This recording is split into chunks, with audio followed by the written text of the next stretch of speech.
વલ્લભીપુરના નવાગામ લોલિયાણા પ્રાથમિક શાળામાં પાઉંભાજી ખાધા બાદ 17 બાળકોને ફૂડ પોઈઝનિંગ. દાતા તરફથી અપાયેલું ભોજન આરોગ્યા બાદ વિદ્યાર્થીઓને ઉલટીઓ થતાં સરકારી હોસ્પિટલ ખસેડાયા. રાજકીય આગેવાનો હોસ્પિટલ દોડી ગયા. વલ્લભીપુર તાલુકાની નવાગામ લોલિયાણા પ્રાથમિક શાળામાં આજે એક સેવાભાવી દાતા દ્વારા વિદ્યાર્થીઓ માટે પાઉંભાજીના જમણવારનું આયોજન કરવામાં આવ્યું હતું. જો કે આ આનંદનો પ્રસંગ ત્યારે ચિંતામાં ફેરવાયો જ્યારે પાઉંભાજી ખાધાના થોડા સમય બાદ વિદ્યાર્થીઓની તબિયત લથડવા માંડી હતી.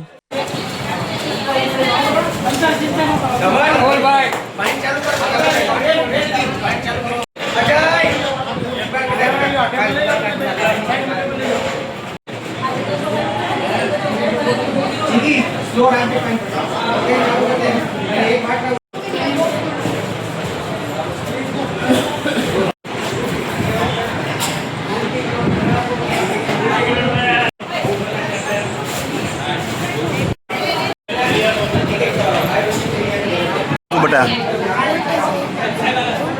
ઉલટી થાય, શું ખાધું તું? બધા વિદ્યાર્થીઓ પાઉંભાજી ખાધી હતી બપોરે. ઓકે, પાઉંભાજી સ્કૂલ તરફથી હતી. આપનું નામ? પ્રદ્યુમનસિંહ મહાવીર ગોહિલ. પ્રદ્યુમનસિંહ, વલ્લભીપુર તાલુકાના નવાગામ લોલિયાણામાં બાળકોને ફૂડ પોઈઝનિંગ થઈ ગયું, શું કહેશો? હમણાં 10-15 મિનિટ પહેલાં જ મારા ઉપર ફોન આવ્યો લોલિયાણાથી કે બાળકોને ફૂડ પોઈઝન થયું છે. પછી જાણ્યું તો કોઈ તિથિ ભોજન રૂપે પાઉંભાજી જમાડી હતી બાળકોને, એમાંથી આ થયેલું છે. પછી મેં મામલતદાર સાહેબને પણ ફોન કર્યો અને ઉપર માન્ય ધારાસભ્યશ્રીને પણ ફોન કર્યો. એમને મામલતદાર સાહેબે તપાસના આદેશો પણ કર્યા છે કે ભાઈ કઈ રીતે થયું છે અને ક્યાંથી ફૂડ અને ફૂડની ક્વોલિટી કોને ચેક કરી છે તે આગળ મામલતદાર સાહેબ તપાસ કરશે. પ્રદ્યુમનસિંહ, ગરમીનો જે સિઝન ચાલી રહી છે તે સિઝનમાં દાતાઓ દ્વારા કેવો આહાર આપવો જોઈએ વિદ્યાર્થીઓને?